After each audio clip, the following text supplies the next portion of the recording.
Bonjour à tous. Alors imaginez, vous avez cultivé une magnifique micro-pousses, vous les récoltez avec soin et puis 2 jours après, elles sont déjà toutes ramollies au fond du frigo. C'est hyper frustrant. Et ben le problème, c'est que les micro-pousses, elles sont ultra fragiles, mais si vous appliquez les bonnes méthodes, vous pouvez largement doubler leur durée de conservation et profiter de leurs incroyables bienfaits nutritionnels beaucoup plus longtemps. Et d'ailleurs, si vous suivez bien tout jusqu'à la fin, je vais vous donner une astuce qui permet de les garder fraîches jusqu'à 15 jours pour les meilleures variétés, sans qu'elles perdent leurs nutriments. On voit ça tout de suite. Salut, je m'appelle Dimitri, je suis producteur de micro-pousses depuis plus de 5 ans dans l'entreprise John Pousse et j'espère t'aider toi aussi à te lancer. Allez, bonne vidéo. Alors le mieux évidemment, c'est de les consommer immédiatement juste après la récolte. C'est là qu'elles sont le plus riches en vitamines, en enzymes, en antioxydants. Mais c'est pas toujours possible, c'est pas toujours facile. Et que vous soyez particulier ou professionnel, vous avez besoin de solutions pour les conserver le plus longtemps possible sans perdre leur fraîcheur. Et justement, on va voir ensemble toutes les techniques pour prolonger leur durée de vie. Alors les premières astuces sont liées à la récolte. Donc la première étape avant de bien les conserver, c'est déjà de bien les récolter. Et là, il y a quelques petites choses à savoir pour éviter qu'elles s'abîment trop vite.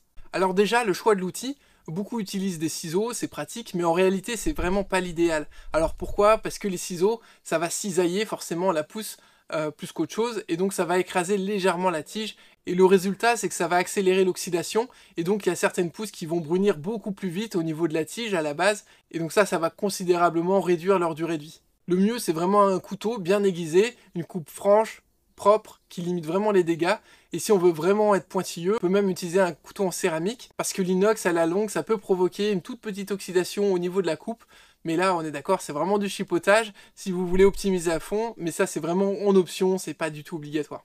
Et moi-même, j'ai encore un gros couteau en inox, donc pas de souci de ce point de vue-là. Ensuite, toujours dans la récolte, c'est hyper important, ne récoltez jamais des pousses trop humides. Si elles ont été arrosées par le dessus juste avant, elles vont stocker l'humidité et là vous aurez très probablement de la moisissure ou un flétrissement vraiment express.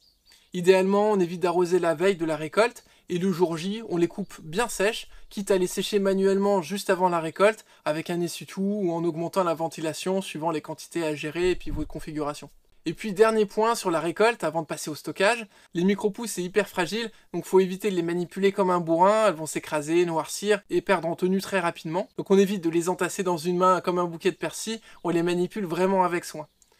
Donc je récapitule ces trois choses, une bonne coupe, pas d'humidité et une manipulation délicate. Et déjà là, vous partez sur de très bonnes bases pour qu'elles tiennent beaucoup plus longtemps. Mais même avec une récolte parfaite, si vous les stockez mal, elles vont pas tenir très longtemps. On va voir une erreur toute bête que plein de gens font, ça va être la température de conservation. Parce que si vous les laissez traîner à température ambiante, autant les manger tout de suite parce qu'elles vont vraiment pas faire long feu.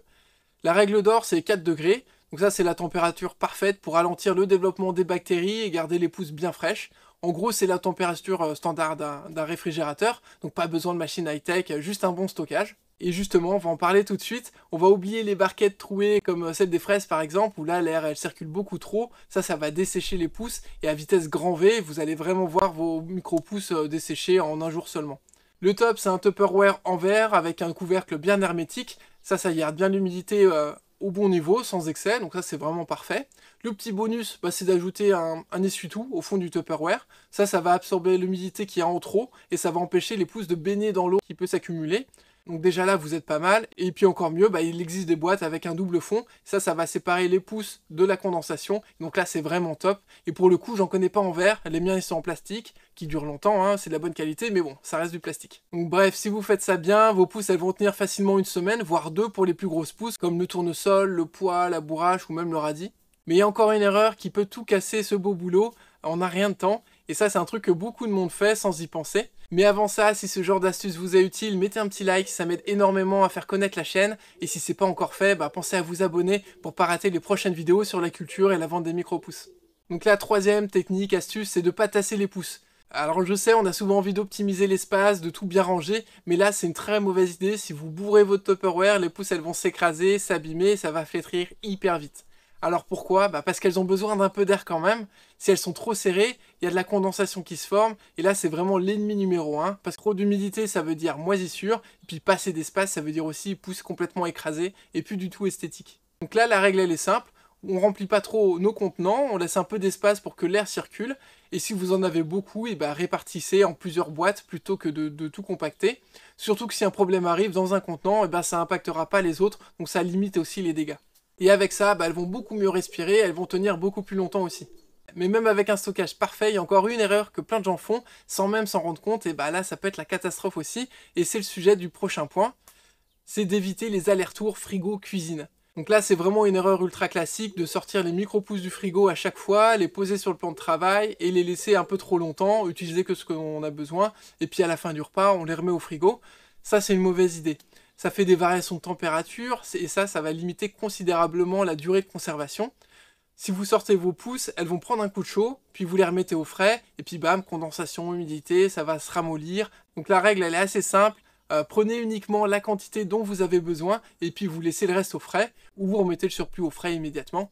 Alors oui, ça demande un peu de logistique au début, mais ça devient très vite une habitude, donc c'est pas trop contraignant par la suite.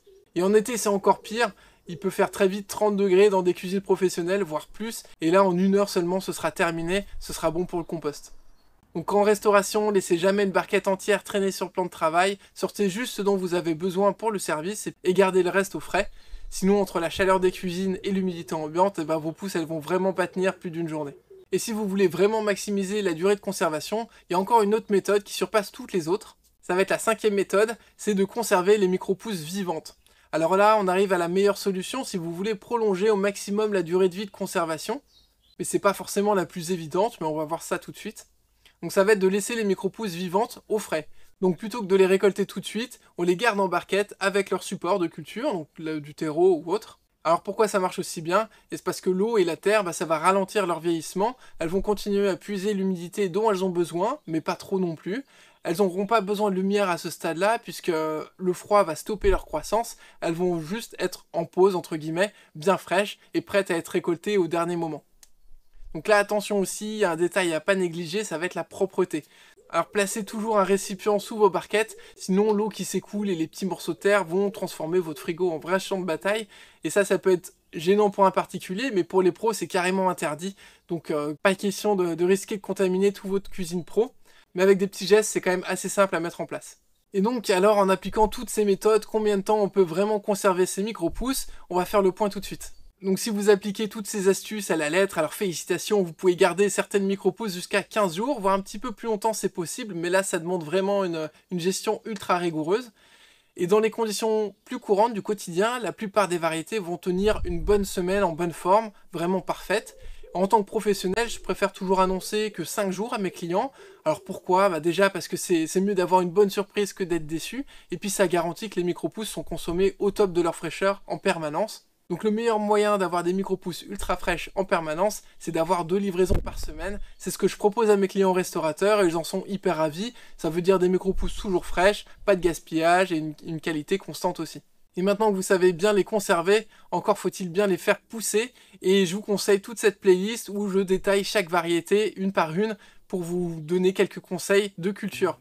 Si cette vidéo vous a aidé, likez-la, ça m'aide énormément à faire connaître ma chaîne. Dites-moi en commentaire combien de temps vous arrivez à les conserver au frais. Et puis si vous avez d'autres astuces aussi, n'hésitez pas à les partager. Et abonnez-vous à ma chaîne pour ne pas rater les prochaines vidéos. Et à la prochaine!